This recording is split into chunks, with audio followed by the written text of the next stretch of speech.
RTM terus unggul, sahih dan berimbang. Assalamualaikum dan salam keluarga Malaysia. Berita perdana edisi Isnin 18 April bersama saya Syahril Sarafuddin. Dan juga saya Laurendra Fiona Berdekaikan. Saudara, berikut paparan utama malam ini. Harga tiket penerbangan musim perayaan bakal diumum dalam masa terdekat.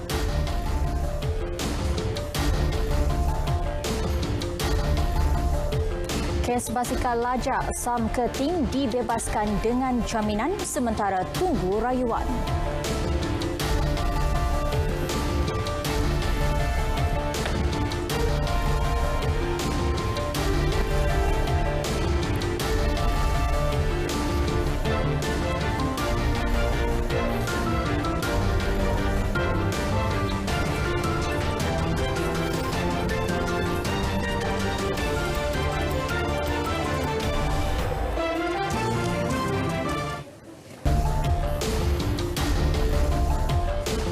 Hanya dalam tempoh 3 hari, persetujuan berhubung harga tiket penerbangan bagi musim perayaan dicapai. Perbincangan yang dilaksana sejak Jumaat lalu membabitkan Kementerian Pengangkutan, Suruhanjaya Penerbangan Malaysia MAFCOM, pihak berkuasa penerbangan awam CAAM, juga 3 syarikat penerbangan domestik iaitu Malaysia Airlines, AirAsia dan Malindo Airlines. Menteri Pengangkutan Datuk Seri Dr. Wee Ka Siong berkata, hasil perbincangan telah diserahkan kepada Perdana Menteri Datuk Seri Ismail Sabri Yaakob. Keputusan muktamar akan diumum dalam masa terdekat.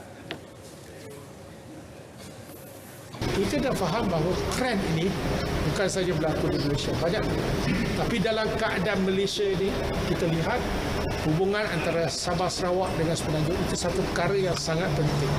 Jadi kita kena melakukan sesuatu, dan setelah intervensi dibuat pada hari Khamis, Jumaat dan Sabtu, dan sudah ada satu langkah ke saya yang mana saya rasa dia boleh dilaksanakan.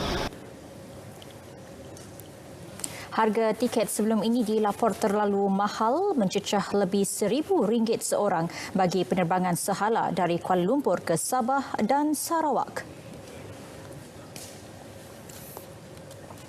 Sementara itu, Datuk Seri Dr. Wee memaklumkan harga tiket penerbangan kelas ekonomi bagi perjalanan sehala dari Semenanjung ke Sabah dan Sarawak telah menunjukkan penurunan ketara. Ia membabitkan penerbangan sepanjang musim perayaan Aidilfitri iaitu dari 27 April hingga 8 Mei. Ya, penurunan harga tiket itu hasil perbincangan kementeriannya bersama MAFCOM dan syarikat-syarikat penerbangan domestik. Berdasarkan pemerhatian MAFCOM, pada Sabtu lalu, harga tiket pesawat sehala bagi kelas ekonomi untuk penerbangan dari 27 April hingga 8 Mei adalah antara RM105 sehingga RM1,398. Manakala bagi perjalanan 29 April hingga 1 Mei iaitu tempoh puncak, harga tambang sehala adalah antara RM195 hingga RM1,398. Daripada julat harga tambang tersebut, majoriti harga tiket penerbangan bagi semua laluan ekonomi sehala ke Sabah dan Sarawak bagi tempoh berkenaan hanyalah antara RM300 hingga RM500. Ia berbeza dengan julat harga sebelum 15 April iaitu antara RM105 hingga RM2,084. Daripada julat harga tambang tersebut, majoriti harga tiket penerbangan ekonomi sehala adalah antara RM700 ke RM1,200. Analisis lanjut menunjukkan dakwaan bahawa harga tiket penerbangan kelas ekonomi bagi perjalanan sehala mencecah RM3,000 sebenarnya membabitkan perjalanan udara dari Kuala Lumpur ke Kota Kinabalu dengan satu hentian di Kuching. Mulai 25 hingga 28 April ini, semua bas ekspres di 75 depo dan 28 terminal bas seluruh negara akan diperiksa Penguatkuasa Jabatan Pengangkutan Jalan JPJ. Praoperasi Hari Raya Aidilfitri OPS HRA itu bertujuan memastikan kesemua bas ekspres berada dalam keadaan baik dan selamat untuk digunakan. Menteri Pengangkutan Datuk Seri Dr. Wee Ka Siong berkata lebih 2,000 anggota JPJ terlibat dalam OPS tersebut. Pelaksanaan OPS bersepadu ini Antara inisiatif yang dilaksanakan oleh JPJ adalah melibatkan penguatkuasaan melalui yang pertama, kaedah penyamaran sebagai penumpang bas ekspres. Kedua, pemantauan melalui Enforcement Base Station (EBS) di 14 lokasi tumpuan sepanjang lebuh raya. Ketiga, pelaksanaan Perception of Being Caught (POBC) secara rondaan di jalan utama jalan persuan. Dan keempat, ops khas motosikal serentak di seluruh negara yang akan diadakan secara bersepadu bersama agensi yang berkaitan. Mengulas larangan pemanduan kenderaan barangan pula, beliau berkata perintah itu akan berkuat kuasa pada 30 April hingga 2 Mei serta 7 dan 8 Mei. Pelaksanaannya bertujuan mengelak risiko berlaku kemalangan akibat percampuran kenderaan berat dan ringan di jalan raya. Datuk Seri Dr. Wee berucap pada majlis pelancaran kempen keselamatan jalan raya dan ops bersepadu sempena Aidilfitri 2022 di Putrajaya. Kempen bermula 29 April hingga 8 Mei. Bayaran pengeluaran khas KWSP yang diawalkan mulai hari ini disambut baik para pemohon. Pengumuman dibuat Menteri Kewangan semalam ibarat satu kejutan gembira terutama bagi umat Islam yang sedang sibuk membuat persiapan menyambut Aidilfitri. Ya, majoriti rakyat berpendapat wang yang diterima perlu dimanfaatkan sebaiknya dengan berbelanja secara berhemah dan mengutamakan keperluan berbanding kehendak. Pengeluaran KLSP ini amatlah bagus bagi orang yang sekarang kita dilanda pandemik. Jadi kebanyakan yang tak bekerja, tak kena berhenti kerja. Tapi bila dapat duit ini kita gunakan dengan yang sebaiknya. Jangan membazir. Sekarang zaman lagi Malaysia dengan makanan semua mahal, belanja orang mahal. Jadi dapat duit ni kita gunakan yang sebaiknya. Jangan nak enjoy, nak jolly. Kan kita mungkin lagi 2-3 tahun baru nak okey. Saya rasa happy sebab kebetulan nak raya. So kami boleh pakai juga duit tu untuk celebrate raya. Dan for those yang memerlukan, sangat memerlukan, saya rasa itu adalah satu orang kata benda yang baik lah untuk kita orang. Not for B40 but for M40 and T20 juga. Pun kita tahu scammer sekarang kan. Jadi diserapin scammer tu berhati-hati. Tambahkan di luaran ni macam-macam. Tapi itu bagus untuk kerjaan kita. Kami pun sebagai rakyat biasa tadi apa bangsa kami sokong. Berilah peluang kesian mereka kan. Nak belanja anak mereka. Sementara itu, penganalisis ekonomi Profesor Madya Dr. Aimi Zulhaumi Abdul Rashid pula mengingatkan pencarum agar menyimpan sebahagian amaun diterima ke dalam tabung kecemasan bagi menghadapi ketidaktentuan pada masa hadapan. Boleh menjadi simpanan kecemasan keluarga sekiranya berlaku apa-apa kejadian yang tidak diingini. Kita mesti ingat kesulitan dan keperitan hidup yang dilalui sepanjang 2 tahun pandemik berlangsung. Jadi kita harus sentiasa beringat-ingatlah dalam perbelanjaan dan menggunakannya untuk keperluan dan bukannya untuk bermewah-mewah. Wang tersebut juga perlu digunakan untuk menyerap kenaikan harga barang disebabkan inflasi, terutama bagi pekerja dalam sektor yang belum pulih sepenuhnya termasuk sektor pelancongan, perhotelan dan penerbangan.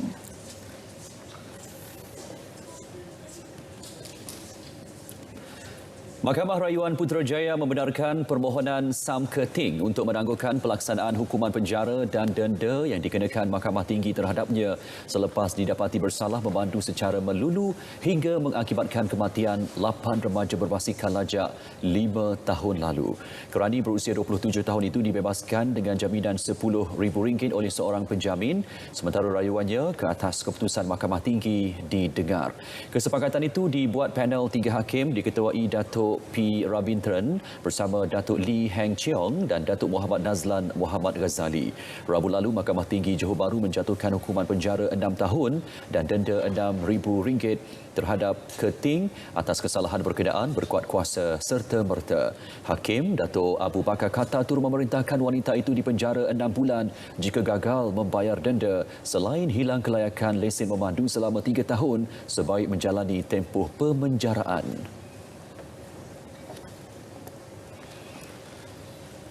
Satu sindiket pengedaran dan penyeludupan dadah tumpas dengan penahanan 7 suspek termasuk sepasang suami isteri pada Jumaat dan Sabtu lalu. Penahanan membawa kepada rampasan 120.5 kilogram dadah bernilai 4.6 juta ringgit.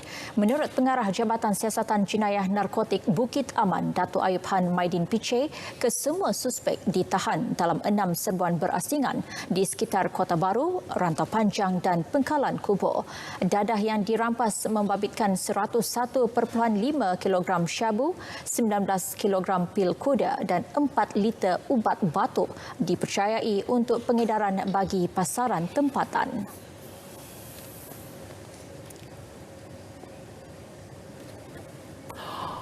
Dalam siasatan lagi, tapi yang kita tangkap mula-mula memang pasangan ini. Daripada pasangan inilah kita kembangkan siasatan kita, operasi kita dan kita membuat tangkapan susulan. Tapi yang pertama kita tangkap adalah pasangan suami isteri ini. Turut disita 11 kenderaan, barang kemas, jam tangan pelbagai jenama, wang tunai, beg silang dan telefon bimbit bernilai lebih RM500,000.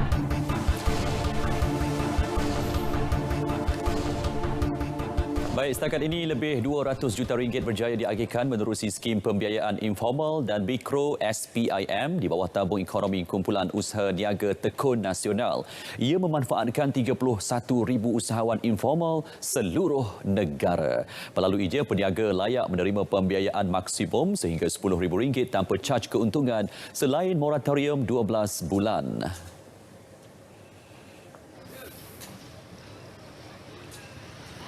Saya harap 200 juta ni pula akan dapat dibayar balik semula mulai tahun depan lah, untuk beri peluang juga kepada orang lain untuk berniaga. Jadi saya nak maklumkan di luar sana.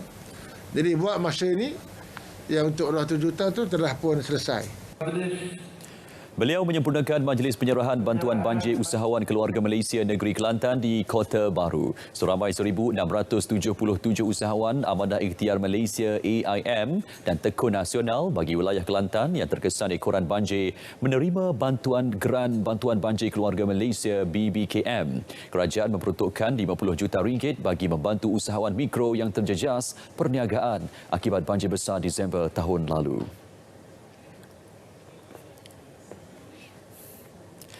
Baik, sempena musim haji tahun ini, Express Rail Link Sdn Bhd ERL bakal menghantar 25 kaki tangannya ke Arab Saudi bagi membantu operasi Mekah Metro. Projek pinjaman kaki tangan sokongan yang masuk tahun ke-9 ini bukti kemampuan ERL dalam menyediakan perkhidmatan rel yang selamat dan berkelas dunia. Akan berangkat secara 2 peringkat ke Tanah Suci.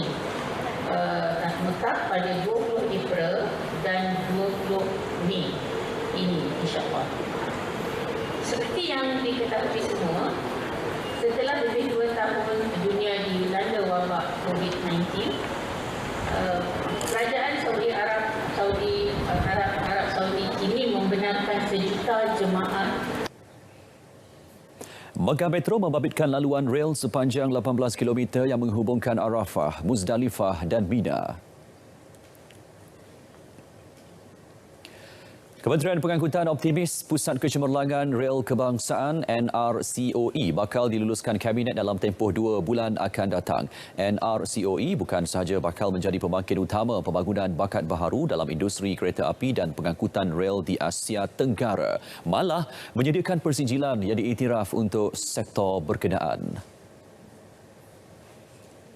Peranan penting yang akan dilaksanakan oleh NRCOE juga adalah untuk membina standard Malaysian standard untuk industri sektor perkeretapian. Sebelum ni kita tak ada. Kita hanya bergantung kepada standard-standard daripada China dan juga daripada Barat. Sebab itulah NRCOE juga akan diberikan tanggungjawab untuk membina standard-standard tersebutlah. Persediaan untuk melaksanakan NRCOE membabitkan kerjasama 14 syarikat tempatan yang pakar dalam pembuatan komponen dalaman kereta api. Dalam tempoh 10 tahun, jumlahnya dijangka meningkat kepada 30 syarikat tempatan.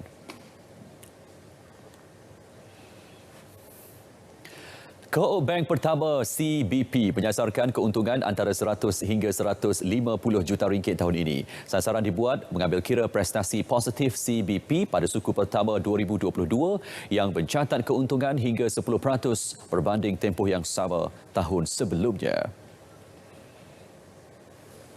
I'm very optimistic about this the progress that we are doing, especially on the retail side lah. On the retail, kita punya retail perbankan runcit kita memberansangkan produk peribadi, rahnu kita, perumahan kita, we start to make good progress. Sumbangan yang akan diberikan ini CBP telah mencapai sasaran keuntungan yang ditetapkan pada tahun lepas. Ia akan diumumkan dalam masa terdekat. Hafaz malah mampu menulis 30 juzuk Al-Quran menggunakan tulisan Braille. Pencapaian luar biasa pemuda mu'alaf orang kurang upaya OKU penglihatan Tan Mike Fung itu wajar diteladani. Mike yang telah khatam Al-Quran berulang kali mengimpikan untuk mendidik masyarakat mendalami Al-Quran. Ikuti laporan Amin Fauzi sempena Nuzul Quran yang disambut esok.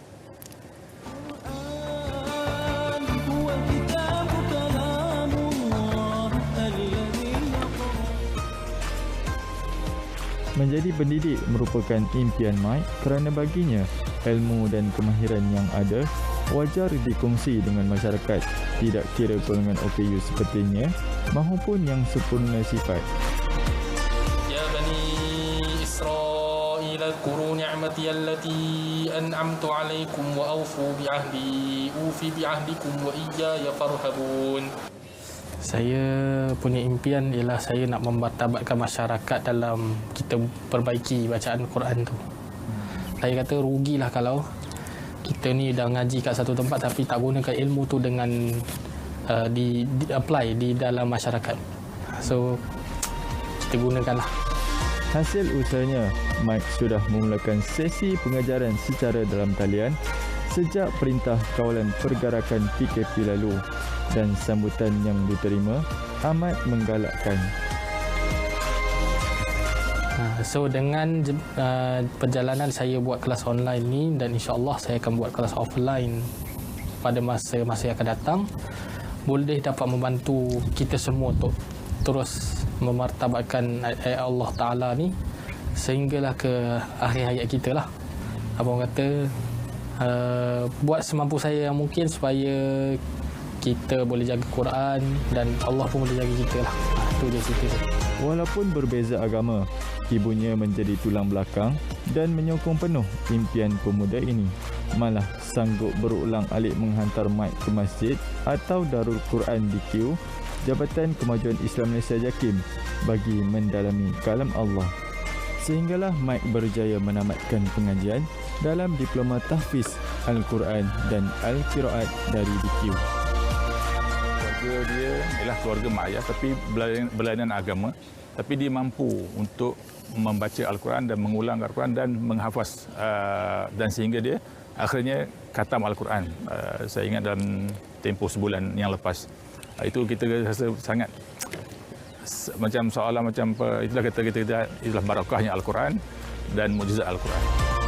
Al-Quran, satu mukjizat Allah yang paling mulia. Melihat kepada kisah Tan Mike Fung yang lahir tanpa penglihatan tapi mata hatinya terang untuk menghafal dan menulis Al-Quran, membuatkan hati kecil kita tersentuh dengan kecekalan dan keazaman yang kuat seorang mu'allaf untuk menjaga kesucian dan kemuliaan Al-Quran. Malah JAKIM menerusi Darul Quran tanpa gagal sentiasa membantu golongan OKU cacat penglihatan, terutamanya untuk mempelajari dan mengamalkan Al-Quran dalam kehidupan mereka. Salam Nuzul Quran, Amin Fauzi, laporan JAKIM untuk RTM.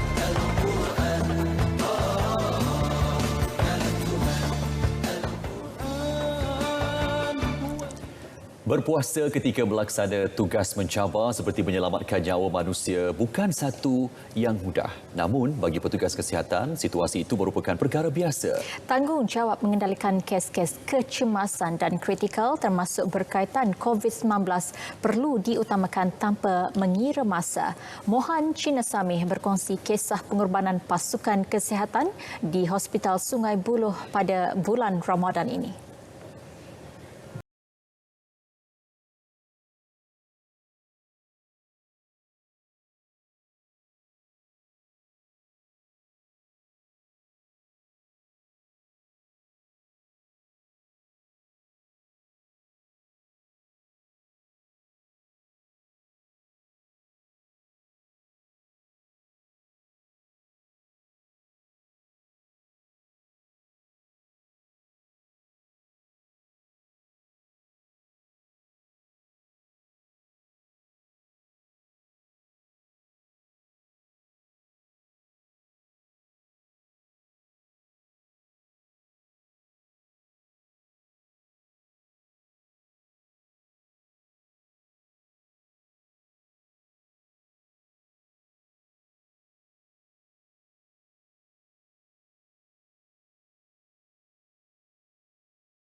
RTM.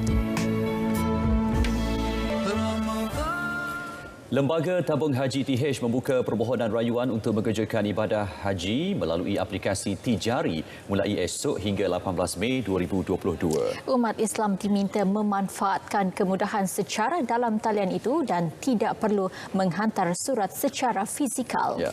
Menurut Pengarah Eksekutif Haji Datuk Seri Said Saleh Said Abdul Rahman, TH membuka permohonan rayuan haji sebelum jumlah kota diumumkan bagi mengelakkan proses haji dilakukan pada saat-saat akhir. Pemilihan rayuan dilakukan berpandukan kriteria-kriteria tertentu dengan rayuan mahram diberikan keutamaan. Aplikasi Tijari boleh dimuat naik daripada Google Play atau App Store bagi memudahkan pendeposit, membuat rayuan, semakan status dan pertanyaan baki simpanan.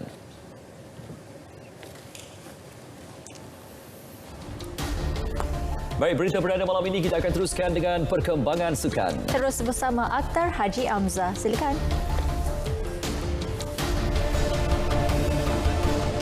Olahraga diingat jangan mudah terbuai mimpi indah. The Reds menanti Blues 14 Mei ini.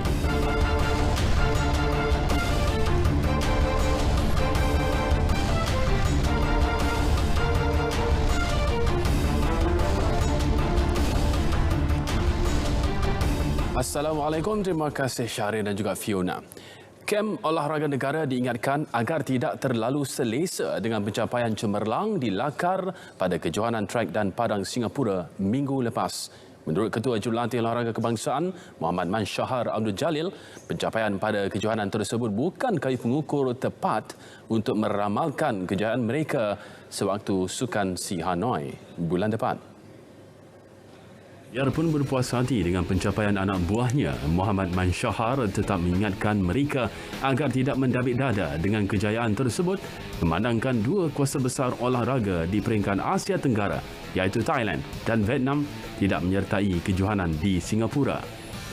Jelas beliau skuad olahraga negara tidak boleh tentukan kejayaan di Sukan Si Hanoi berdasarkan pencapaian atlet dalam kejohanan di Singapura tempoh hari.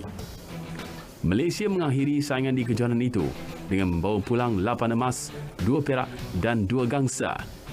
Berdasarkan prestasi di Singapura, Muhammad Mansyahar menjangkakan 2 atlet lempar cakra lelaki dan wanita iaitu Muhammad Irfan Syamsuddin dan Queenie Ting Kong Ning serta atlet lompat jauh lelaki negara Andre Anura Anwar berada dalam landasan tepat untuk meraih emas pada Sukan Si Hanoi. Pada kejohanan di Singapura, Muhammad Irfan menguasai acara lelaki dengan catatan 59.15 meter, jauh meninggalkan atlet Filipina John Albert Mantua yang meraih pingat perak dengan catatan 49.57 meter, manakala gangsa milik atlet tuan rumah Eric Yi Chun Wai selepas kadar melakukan lemparan sejauh 47.67 meter.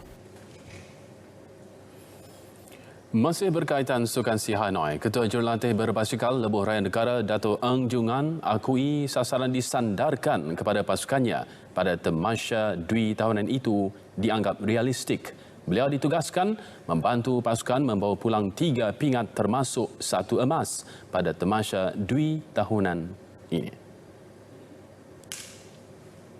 Jelas beliau, Persekutuan Kebangsaan Berbasikal Malaysia PKBM turut memberi kebebasan kepadanya untuk mencorak taktikal bagi merealisasikan sasaran ditetapkan. For now we have official, they don't interfere us and then they keep everything to us to make sure everything is smoothly. We will bring a medal back, okay? But I can't promise there's definitely it's a gold medal. But we will try. Maybe who's know, maybe 2 gold or maybe 1, 2, 3 we win. So I think we have a strong team in TRG and Sapura team. Sometimes you have to plan nicely for them to win medal back. Bekas Jaguar Bina Badan Negara Datuk Malik Noor yakin skuad Bina Badan Negara mampu membawa pulang sekurang-kurangnya 1 emas pada Sukan SEA Mei ini. Keyakinan itu berdasarkan pencapaian cemerlang atlet Bina Badan Negara Syarul Azman Mahin Abdullah yang juga juara dunia 4 kali dan juara Mr. Asia 5 kali. Bagaimanapun, beliau mengingatkan atlet berusia 48 tahun itu agar sentiasa mempersiapkan mental dan fizikal pada tahap terbaik. Kalau dia berlatih kuat, insya-Allah dia boleh menang lagi. Tapi mesti ingat, kalau kita berlatih kuat, orang lain berlatih kuat.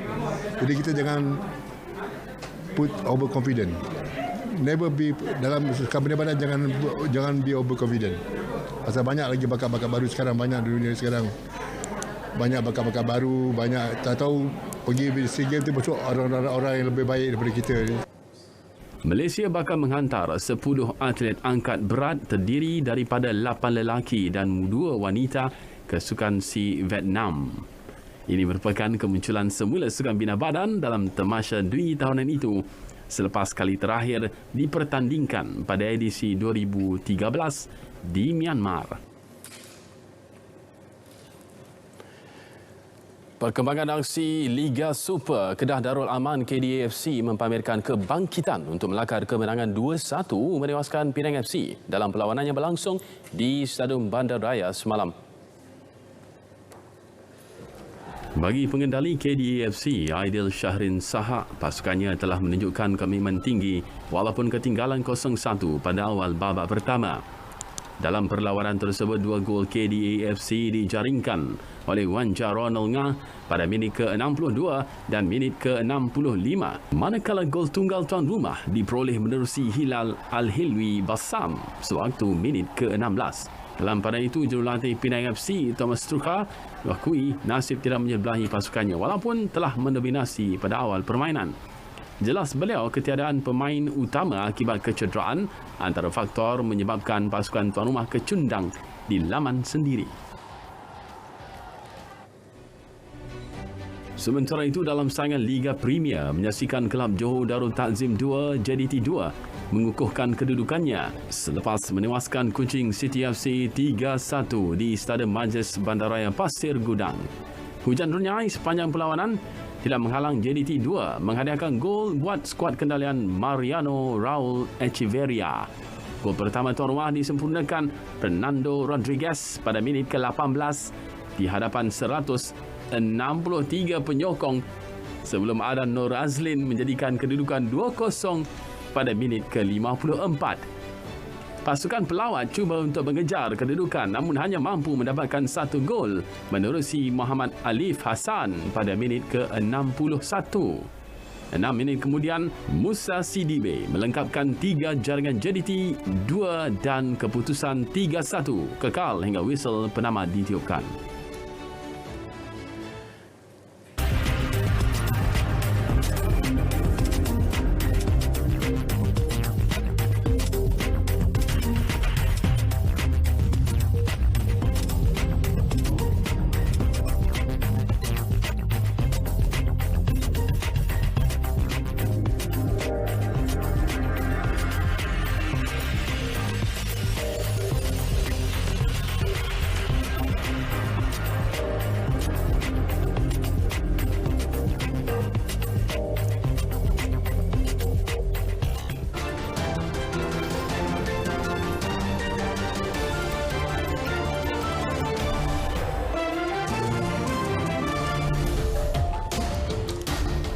Awan tsunami, nama sahaja sudah membuatkan kita gerun. Betul, kejadian di England ini mengejutkan ramai kerana bentuknya seakan ombak tsunami. Ya, dan kita saksikan paparan berikut dalam segmen Hashtag.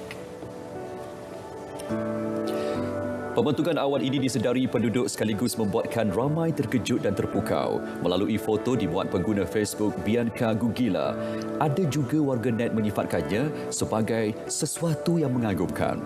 Difahamkan ia berlaku apabila pemeluapan daripada udara panas bergabung dengan air laut yang sejuk lalu menghasilkan kesan selimut awan yang bergerak pantas. Tindakan seorang pemandu lori mengekori penunggang motosikal di sebuah lebuh raya menjadi tular. Pemandu itu mendapat pujian ramai selepas video itu dimuat naik Abdul Aziz Desa di TikTok miliknya. Katanya demi keselamatan sangat bahaya meninggalkan pengguna motosikal. Baik, berita perdana 18 April berakhir di sini. Terima kasih kepada pihak yang menyantuni iftar petugas bahagian berita ehwal semasa RTM termasuk kami di Seksyen Berita TV sepanjang Ramadan ini. Dan saudara terus berwaspada terhadap penularan COVID-19 dalam fasa peralihan ke endemik dengan memakai pelitup separuh muka. Ya, program inklusif menyusul selepas ini. Terusnya bersama kami di RTM. Assalamualaikum. Salam keluarga.